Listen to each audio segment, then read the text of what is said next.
ఉన్నంత వరకు దేవుడు కొన్ని అద్భుతాలు చేశాడు. యేసు ప్రభు వారు ఈ భూమి మీదకి వచ్చి కుంటి వాళ్ళని, గుడ్డి వాళ్ళని అనేక మంది స్వస్థత చేసి ఆరోగ్యాలు ఇచ్చి ఎంతో విధంగా, అందులో కొంతమంది 70 మంది శిష్యులు తయారయ్యారు. ఎంతమంది? 70 మంది శిష్యులు తయారయ్యారు. ఆ 70 మందిలో కొంతకాలము దేవునితో ట్రావెల్ చేశారు, అంటే ప్రయాణము చేశారు. కొంతకాలము దేవుడితో నిత్యము ఆయన చెప్పుతున్న మాట వింటూనే జీవించారు. ఒక సందర్భంలో దేవుడు అంటున్నాడు, మీరు కేవలం దేవుని మాట కోసం మీరు రావట్లేదు, కేవలం నా రొట్టెలు నేను చేసే అద్భుతాల కోసం వస్తున్నారు అనగానే, అందులో కొంతమంది, ఆ 70 మంది శిష్యులు కొంతమంది విడిపోగా 12 మంది శిష్యులు మాత్రమే ఉన్నారు. ఎప్పుడైతే యేసయ్య ఆ మాట అన్నాడు, కేవలం ఈ వాక్యాన్ని విని ఈ వాక్యానుసారంగా జీవించడానికి మీరు రావట్లేదు, నాతో పరిచర్య చేస్తున్న వారు మీరు కేవలం ఏదో ఆశించి ఏయో కార్యాలు మాకు కడుపు నిండా దేవుడు నింపుతున్నాడని, చక్కగా మమ్మల్ని చూస్తున్నాడని మీరు వస్తున్నారు, కానీ మీ హృదయంలో వాక్యానికి చోటు లేదన్నప్పుడు 70 మంది శిష్యులు కాస్త ఎంతమంది అయ్యారు? 12 మంది శిష్యులు అయ్యారు. మిగతా వాళ్ళందరూ వెళ్ళిపోయారు. ఆ 12 మంది శిష్యుల్లో మొట్టమొదట పిలుచుకున్న వారే నిలబడ్డారట. మొట్టమొదటగా నిలుచుకున్న పేతురుని, ఆంద్రేయని, అలాగే 12 మంది శిష్యుల్ని అలా చేపల పట్టు జాలరుగా ఉంటున్నప్పుడు దేవుడు అక్కడికి వెళ్ళి వాళ్ళతో ఒక మాట మాట్లాడాడు. మీరు మనుషులు పట్టు జాలరుగా చేస్తాను, నాతో రండి అన్నాడు. ఆ మాట అనటంతోనే వాళ్ళు లోబడ్డారు. ఇక్కడ ఎవరు దేవునికి ఇష్టం అంటే లోబడేవారు ఇష్టం, వాక్యం వినేవారు కాదు ఇష్టం, లోబడేవాళ్ళు ఇష్టం. లోబడటం వల్ల ఏం జరిగింది? అసలు దేవుని వెంబడించడం వల్ల, దేవుని మాటకు లోబడితే మాకు ఏం జరిగిద్దని ఒక రోజున పేతురు గారు యేసయ్యని అడుగుతూ ఉన్నాడు. అయ్యా, నీ కోసం నా కుటుంబాన్ని వదిలేసుకున్నా, నా అన్నదమ్ములు వదిలేసుకున్నా, కేవలం నీ పని కొరకే, నువ్వు చెప్పే మాట కొరకే నువ్వు ఎక్కడికి వెళ్తే, ఏ ప్రాంతానికి వెళ్తే మేము ఆ ప్రాంతానికి వస్తున్నాము, ఆ ప్రాంతాన్ని మేము నడుస్తున్నాము, రాత్రి అనక పగలనక, రేయి అనక పగలనక నిత్యము నీతో గడుపుతున్నాము, కుటుంబాన్ని వదిలేసాము, అన్నీ చేసామని. కానీ దేవుడు అక్కడ చెప్తుంది ఏంటంటే, నేను నా మార్గంలో నడుస్తున్నావు కాక కొన్ని రోజుల్లో నీకు తెలియచేస్తాడు దేవుడు.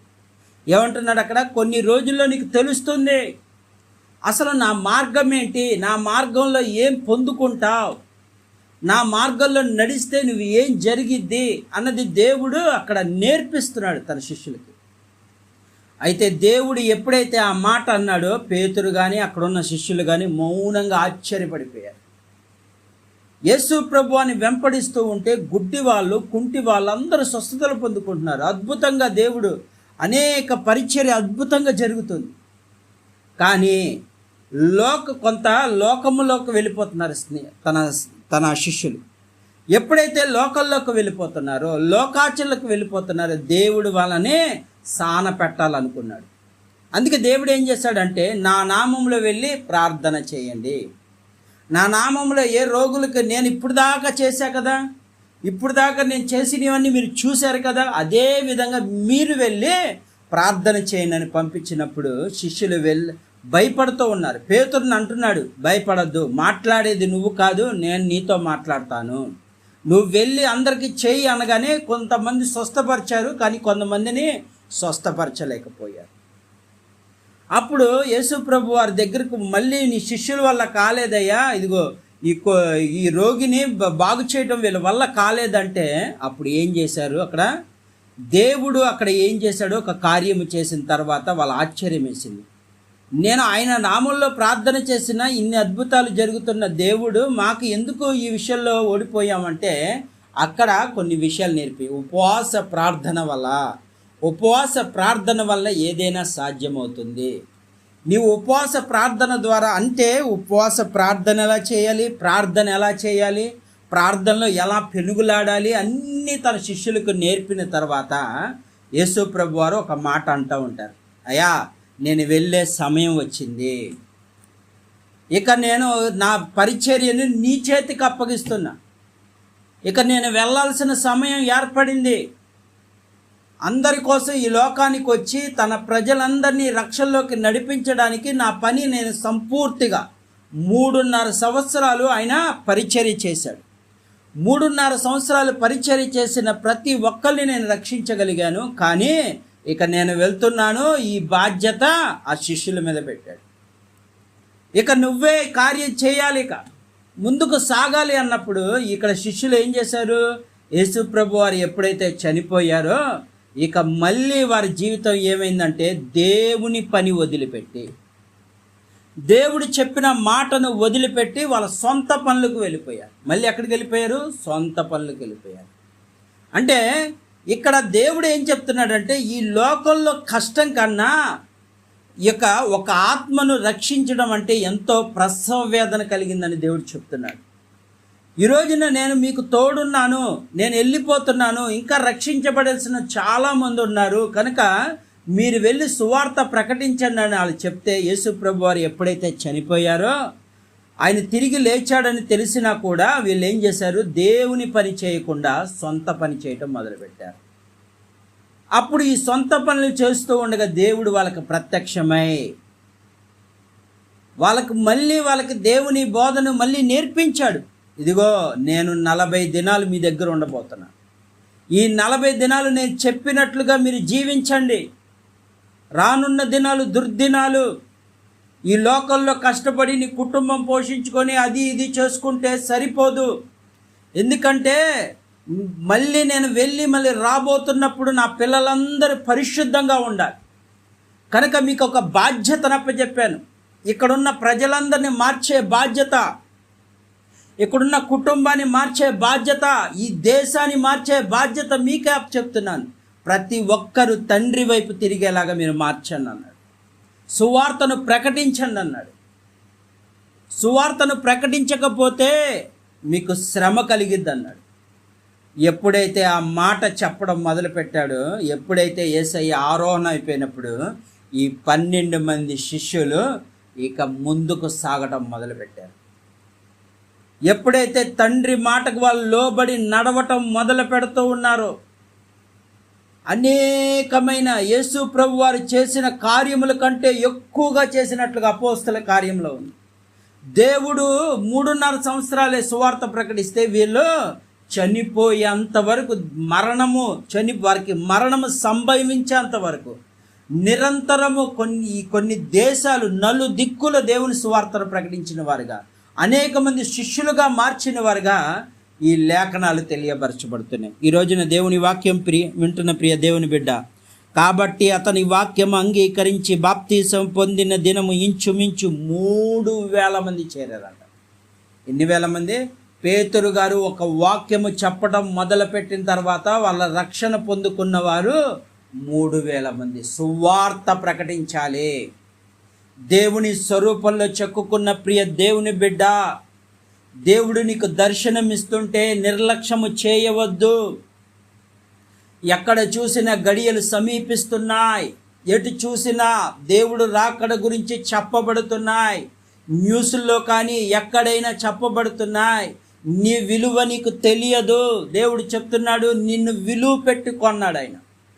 ఆయన నిన్ను విలువ పెట్టుకొన్నాడు. ఆయన వస్త్రములోనే బహు అద్భుతమైన ఆశ్చర్యకార్యం జరిగింది. ఆయన రక్తములో నీ మీద ఉంది ఆయన రక్తం నిరంతరం. ఎవరైతే యేసు ప్రభు వారిని సొంత రక్షకుడు అంగీకరిస్తారో ఆయన రక్త బిందువులు నీ మీద ఉన్నాయి. ఆయన రక్త బిందువు నీ మీద ఉంది కాబట్టి నువ్వు ముందుకు సాగు. ఎందుకంటే ఆయన రక్త బిందువులు ఎక్కడున్నా సరే సైతాను ఉండలేదు. దేవుడు చెప్తున్నాడు, మీ ఊరు ప్రాంతంలో ఎవరైనా నశించిపోతున్నారేమో వెళ్ళండి, నా గురించి చెప్పి వారిని రక్షించండి. వ్యసనాలకు లోబడిపోతున్నారు, తాగుడుకు లోబడిపోతున్నారు, వ్యభిచారానికి లోబడిపోతున్నారు. నీవు పరిశుద్ధంగా ఉండి నువ్వు మౌనంగా ఉండటానికి వీల్లేదు.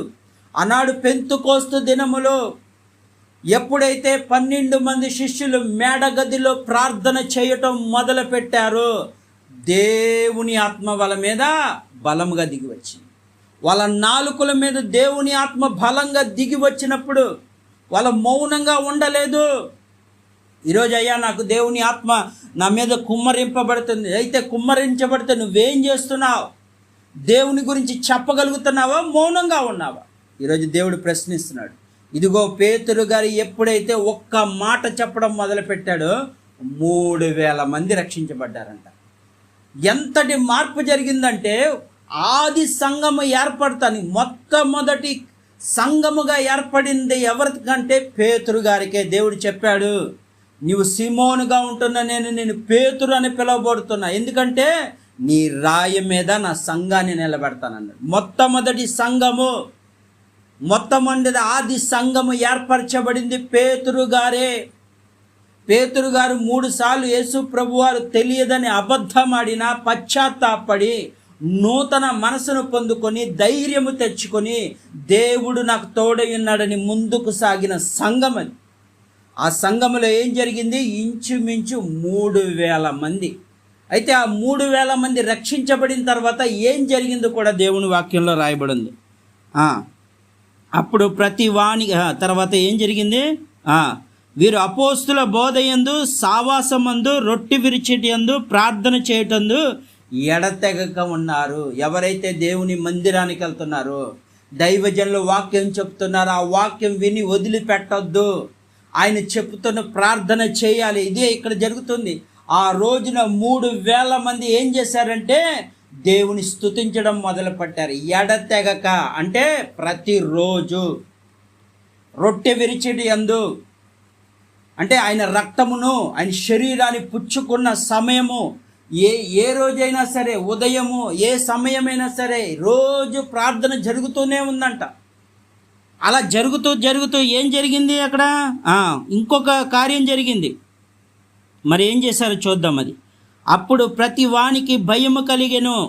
అక్కడ నిత్యము ప్రార్థనలు జరుగుతూ ఉండగా అక్కడున్న ప్రతి దుష్టులకు భయం కలిగింది. ఏంటి ప్రార్థనలు ఏంటి అని భయము కలిగింది. అప్పుడు మరి అనేక మహత్కార్యాలు, సూచక్రియలు అపోస్తుల ద్వారా జరిగినాయి. ఏం జరిగింది? మహా అద్భుతాలు, ఎన్నో సూచక్రియలు.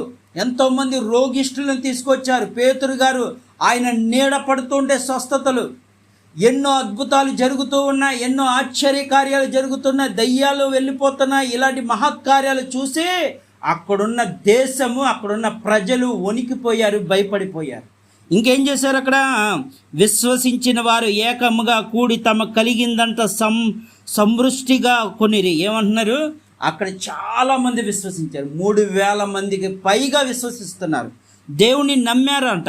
తర్వాత ఇంకేం జరిగింది? ఇదియే కాక వారు తమ చరాస్తులను అమ్మి అందరికీ వారి వారి అక్కర కొలది పంచిపెట్టేశారు. అంటే పేదలకు పంచిపెట్టేశారు.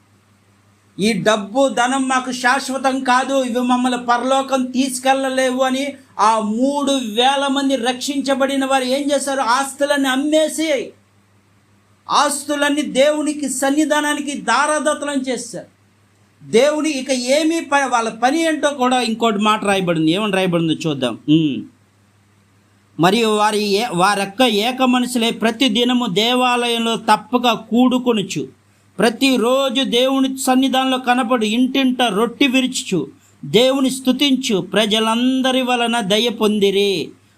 ఏం చేశారు? ప్రజలందరి వలన దయ పొందారంట. ఇంకేం చేశారో చూద్దాం. ఇంకా ఏం చేస్తున్నారో చూద్దాం. ఆనందముతో నిష్కపటమైన హృదయముతో ఆహారము పుచ్చుకొనిచుండిరి. ఇక ఏ కల్మషం లేదిక. అందరూ ప్రేమపూర్వకంగా ఆహారం తింటున్నారు దేవుని మందిరములు. ఇదిగో ఆస్తి నాకు అంతుంది, నాకు సపరేట్గా వేయాలి, నేను పెద్ద రాజకీయ నాయకుడిని, దేవుని మందిరంలో అందరూ సమానులే, రాజకీయ నాయకుడైనా, బలవంతుడైనా, లేకపోతే ధనవంతుడైనా, ఎవరైనా అందరూ ఆయన పిల్లలే, సమానులే అని వారు క్లారిటీగా చెప్తున్నారు. ఇక మా దగ్గర ధనము, వెండి, బంగారం ఇవన్నీ ఎక్కడికి చేర్చో? పరలోకం నన్ను చేర్చవు. కాబట్టి మొత్తం వదిలేసుకున్నారు, వాళ్ళ పనులు వదిలేసుకున్నారు, వాళ్ళ యొక్క జీవితాన్ని వదిలేసుకున్నారు, ఏకంగా దేవుడికే సమర్పించేశారు. ఇంకేం చేశారో చూద్దాం. మరియు ప్రభు రక్షణ పొందుచున్న అనుదినం వారితో చేర్చుకొని చెండిన. ఏం చేస్తున్నారు? రక్షణ కొరకై పోరాడారు. ఏం చేశారు? ప్రతి ఒక్కరిని ఎవరైనా దేవుని అంగీకరించి వారందరినీ దేవుని మందిరాన్ని తీసుకొస్తున్నారు. ఇది ఇంకా వాళ్ళ పని ఇదే. ఆత్మ నశించిపోతున్న వారందరికీ దేవుని మాటలు చెప్పి, దేవుని వాక్యాలు చెప్పి వాళ్ళ మార్చి దేవుని సన్నిధి, ఇదే వాళ్ళ పని. ఇక ఈ 3,000 మంది ఏ పని? లోకంలో పని వదిలేశారు. ఇక శాశ్వతమైన ప్రేమ, శాశ్వతమైన పని ఏదంటే దేవుని పనే. ఇక రక్షించడమే. ఆనందముతో అన్నీ ఏంటి, బాధతో వదిలేయలేదు, సంతోషదాయకంగా వాళ్ళకున్న ఆస్తులన్నీ అమ్మేశారు, వాళ్ళకున్న ప్రతిదీ దేవునికి ఇచ్చేశారు. అంటే ఇక ఏ కల్మషం లేకుండా ఉండిపోయారు. చూసావు ఆది సంఘం ఎలా ఏర్పడిందంటే ఒక బహు అద్భుతకరంగా, ఆశ్చర్యకరంగా ఏర్పడింది.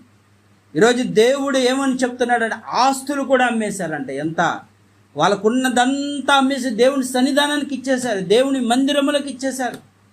ఇక మాకు ఏది శాశ్వతం కాదు. ఇక వాళ్ళు కూడా ఏం చేశారు అక్కడ. అందుకే యేసుప్రభు వారు అంటూ ఉంటారు, నేను పరిచర్య చేయటానికి వచ్చాను కానీ మీతో చేయించుకోవడానికి రాలేదన్నారు. ఇప్పుడు ఈ పేతురు వాళ్ళు కూడా ఏం చేశారు, ఆనాడు ఆయన ఏ విధంగా సిలువ ఎక్కే ఆ రాత్రి ఏమని చెప్పాడంటే, నేను ఏ విధంగా అయితే మీ పాదాలు కడుగుతున్నానో మీరు కూడా ఇదే విధంగా శిష్యులను తయారు చేయమన్నాడు.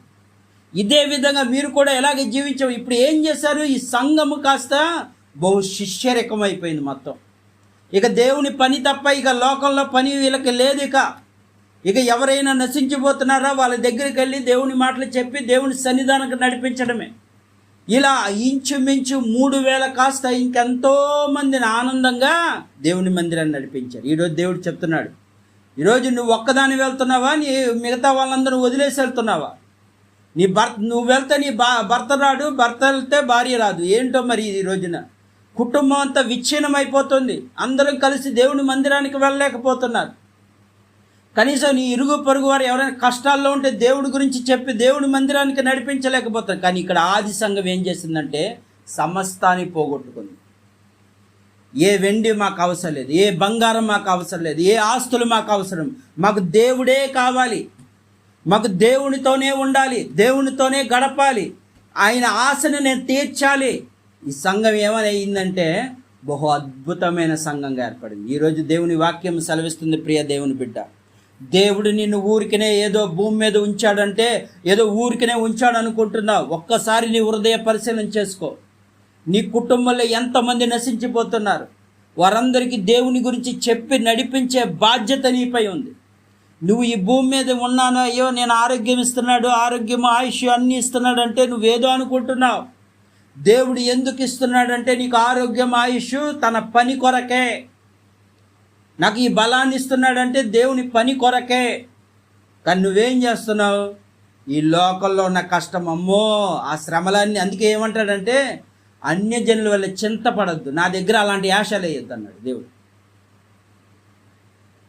ఓ పరిసరుడు ప్రార్థన చేస్తున్నాడు, అయ్యా నేను రోజు నీకు 10 భాగాలు ఇస్తాను, అది ఇస్తాను, ఇది ఇస్తాను, ఉపవాసం ఉంటున్నా, అన్నీ చేస్తున్నాను, నేను ఈ సుంకరి వల్లే కాదని ఒకని ఏలెత్తి చూపుతున్నాడు తప్ప, ఇక్కడ ఈ సుంకరి ఏం చేస్తున్నాడు, రొమ్ము కట్టుకుని ఆకాశం వైపు కనులెత్తుడికైనా నేను అర్హత లేనున్నయ్యా అని రొమ్ము కొట్టు ఏడ్చుకున్న వాడి ప్రార్థన ఆలకించాడు. హెచ్చింపు వద్దు, నీకు తగ్గించుకో, దేవుని యందు తగ్గించుకో. ఇక్కడ ఆస్తిపరులే, ఇక్కడ కొన్ని వేల ఆస్తిపరులు వీళ్ళు.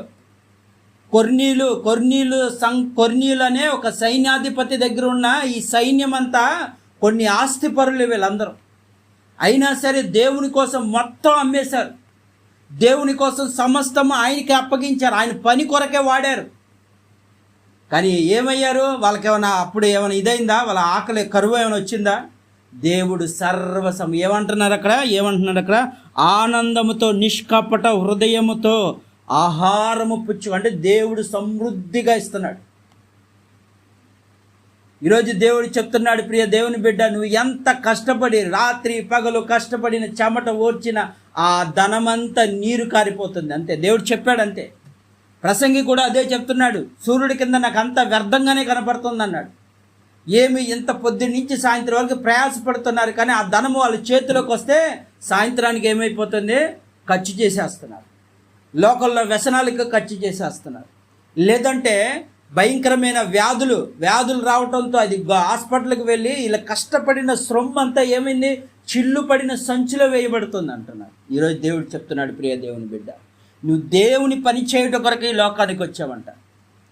అందుకే దేవుడు ఏమంటున్నాడు, నా స్వరూపంలో చేసుకున్న పిల్లలు నన్ను సంతోష పెట్టాలనే ఈ లోకములో వాళ్ళకి చోటునిచ్చాను అన్నాడు దేవుడు. ఆయన చూస్తున్నాడు. యెషయా గ్రంథం 42వ అధ్యాయంలో ఉంటుంది. ఆయన కారు ద్రాక్ష అని చూస్తూనే ఉన్నాడు.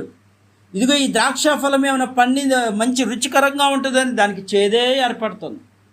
సరే ఒకసారి మళ్ళీ చూస్తున్నాడు. అయినా సరే మళ్ళీ బురుజు వేశాడు, మొత్తం నీళ్లు పోసాడు, మళ్ళీ దాని బలాన్ని పెంచాడు. అయినా సరే చేదే ఏర్పడుతుంది. దేవుడికి కోపం వచ్చి పీకి ఏం చేశాడు? అగ్ని గంధకంలో పడేశాడు, అగ్ని మంటల్లో పడేశాడు. నీవు అలా పడకుండా ఉండాలంటే దేవుడు ఈరోజు వాక్యం ద్వారా మాట్లాడుతున్నాడు. ప్రియ దేవుని బిడ్డ, ఒక పేతురు ఎవరు? దేవుడా? కాదు, ఒక మనిషే.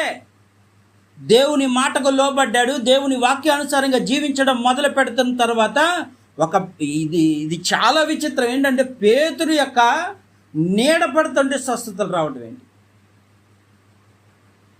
పేతురు ఒక మనిషి, ఆంద్రేయ ఒక మనిషి, యోహాను యాకోబు ఒక మనిషి. వాళ్ళ నడుస్తూ ఉంటే ఆ నడకలో ఆ వెలుగు, ఆ యొక్క నీడ పడుతూ ఉంటే స్వస్థతలు రావటం ఏంటి? అనేక రోగులు స్వస్థత పొందుకు మహా అద్భుత కార్యాలు ఏమని రాయబడదు? మహా సూచక్రియలు, అనేకమైన మహత్కార్య సూచక్రియలు అపోస్తుల ద్వారా దేవుడు జరిగించాడు. అంటే ఒక పేతురు ఒక మనిషి యేసు ప్రభు వారిని ఎప్పుడైతే సొంత రక్షకుడుగా అంగీకరించి ఆయన వెంట వెంబడించిన ఒక మనిషికి దేవుడు విలువనిస్తున్నాడు. అంటే నీ బలం నీకు తెలియదు. అందుకే ప్రతిసారి వాక్యంలో చెప్తాను, నీ బలము నీకు తెలియదు, నీ విలువ నీకు తెలియదు. నీవు ప్రార్థన చేస్తే నీ ఇంటిలో ప్రతి దురాత్మలు పారిపోతాయి, నీకున్న అప్పుల సమస్యలు తొలగిపోతాయి అని ప్రతిసారి వాక్యం ద్వారా దేవుడు నీతోనే మాట్లాడాడు. గత కొంతకాలం నుంచి అదే చెప్తున్నాడు. నువ్వు దేనికి దిగులు చెందొద్దు, భయపడకు, నువ్వు నా వైపు తిరిగావు. ఒకరోజంట ఒక నక్క ఉందంట. ఒక నక్క ఏం చేసిందంటే నడుచుకుంటూ వెళ్తుందంట. వెళ్తూ అనుకోకుండా దాని కాలంలో ముళ్ళు దిగింది.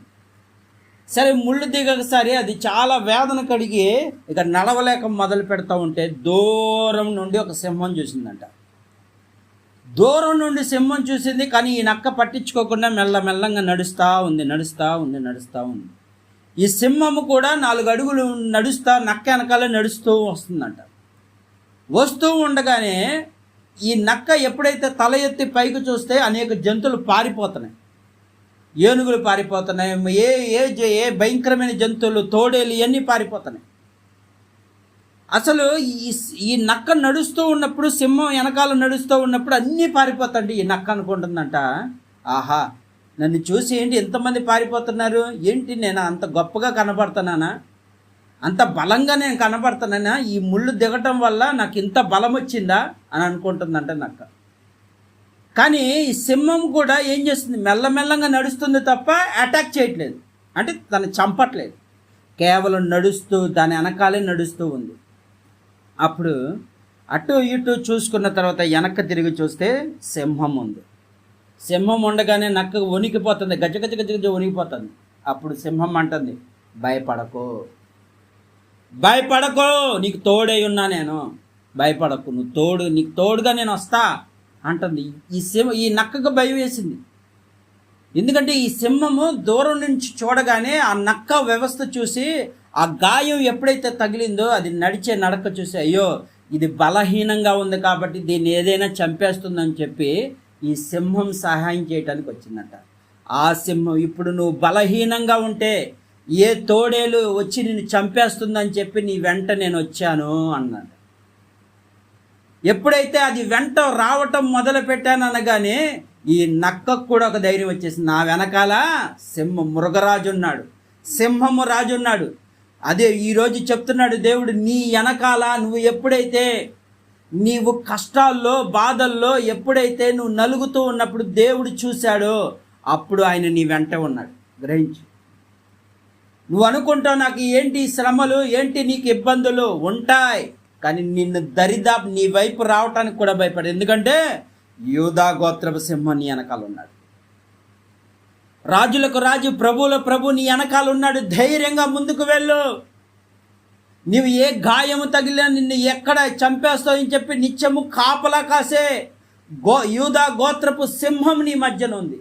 ఆ యూదా గోత్రమే ప్రభు అయిన యేసుక్రీస్తు. అర్థం చేసుకో, ఈరోజు దేవుని వాక్యంలో చెప్పబడుతుంది. నువ్వు బలహీనుడివే కావచ్చు, కానీ నీలో ఆత్మ పెట్టిన బలవంతుడు నీ మధ్య ఉన్నాడు. నీ శరీరం అనే దేవాలయములో నిత్యము నివసించే దేవుడు ఉన్నాడు. నువ్వు ధైర్యంగా ముందుకు వెళ్ళు. ఆయన మాట చెప్పినట్లు జీవించి ముందుకు సాగు. ఈరోజు నీ వాక్యం వింటున్న ప్రియ దేవుని బిడ్డ, ఆలస్యం చేయవద్దు. గడియలు సమీపిస్తున్నాయి, దర్శనాలు వస్తున్నాయి. అయ్యా అది వస్తుంది, ఇది వస్తుంది. ఎందుకు వస్తుందంటే ఆ కుటుంబం నశించిపోవడం దేవుడికి ఇష్టం లేదు. నీ ద్వారా రక్షించాలని వస్తున్నాయి. వెళ్ళు ఆ ప్రాంతానికి. ఆనాడు పేతురు కూడా భయంతో వణుకుతో వెళ్ళాడు. తర్వాత ఏం చేశాడు? భయంకరమైన ఆకలితో ఉన్నాడు పేతురు. మిట్ట మధ్యాహ్నం మంచి ఎండల్లో ఆకలిలో ఉన్నాడు. ఆకలితో ఉండి దేవునికి ప్రార్థన చేస్తున్నాడు. దేవుడు నాకేమైనా సహాయం చేస్తాడేమో అని మిద్దె మీద ప్రార్థన చేస్తున్నాడు. ఆ మిద్దె మీద ప్రార్థన చేస్తూ ఉండగా దేవుని యొక్క దర్శనములు ఏం జరిగిందంటే ఒక దుప్పటి కనపడింది. అందులో ఆ దుప్పటిలో కనపడగా అనేకమైన జంతువులను చంపుకొని తిను అంటే ఇక్కడ పేతురు ఏమంటున్నాడంటే 3 సార్లు అయ్యా నేను నిషేధమైన వాటిని తిన్నాయ్యా అంటే నేను చెప్తున్నా నువ్వు తిను అన్నాడు దేవుడు. దానికి అర్థం కాల, ఆ దర్శనానికి అర్థం కాల. అప్పుడే ఆ కొర్నీలుకి దేవుడు దర్శనమిచ్చాడు కదా, అదే అక్కడ సైన్యాన్ని పంపించినప్పుడు ఇక్కడ ఎవరో పేతురు గారు ఉన్నారంట, మా సైన్యాధిపతి రమ్మంటున్నాడు అనగానే ఈ కొర్నీల దగ్గరికి అప్పుడు వాళ్ళు తీసుకువెళ్ళిన తర్వాత మహాద్భుతం జరిగింది. అక్కడ ఎప్పుడైతే యేసయ్య గురించి చెప్పడం, ఆ కొర్నీలు ఆ ప్రదేశం అంతా 3000 మంది రక్షించబడటమే కాక ఆకలితో అలమటించిపోతున్న పేతురి కడుపు నింపబడింది.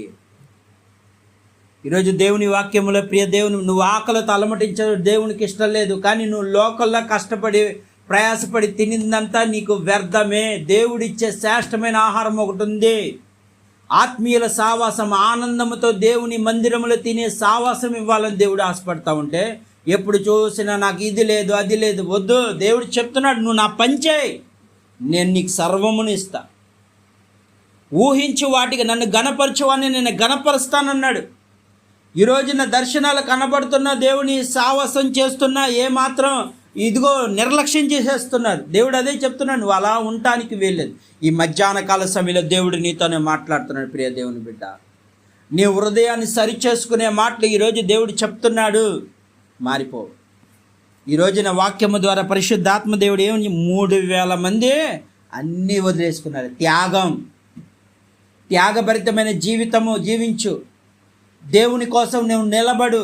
దేవుని సంతోషపెట్టేవాడిగా, పరలోక తండ్రిని సంతోషపెట్టే పనులు చేయి. లోకములో పనుల కన్నా దేవుని కోసం పరుగులు తీ. దేవుని నేను నా పరుగును కడముట్టించాడని అపోస్తుడని పౌలు చెప్తున్నాడు. ఇదిగో నేను నాకు ఎంత అద్భుతంగా చెప్పాడండి, ధైర్యంతో చెప్పాడు.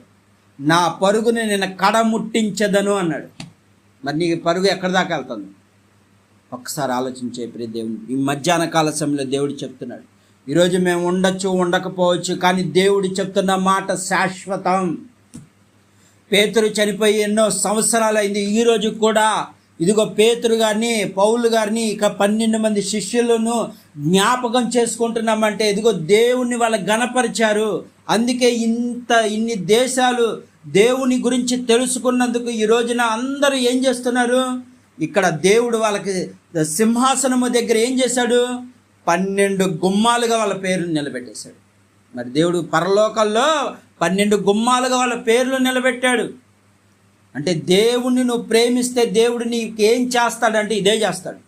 నిత్య జీవములో నీకు ఒక ప్రథమ స్థానం ఇవ్వబోతున్నాడు.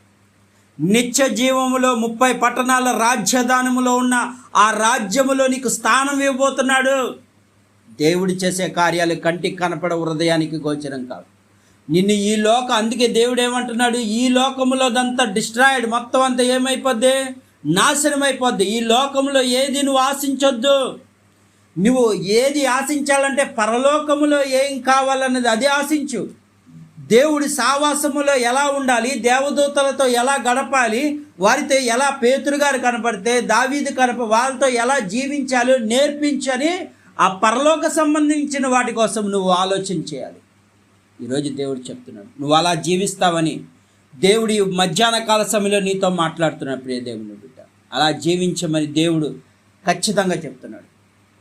ఈ కొద్ది మాటలు దేవుడు దీవించిన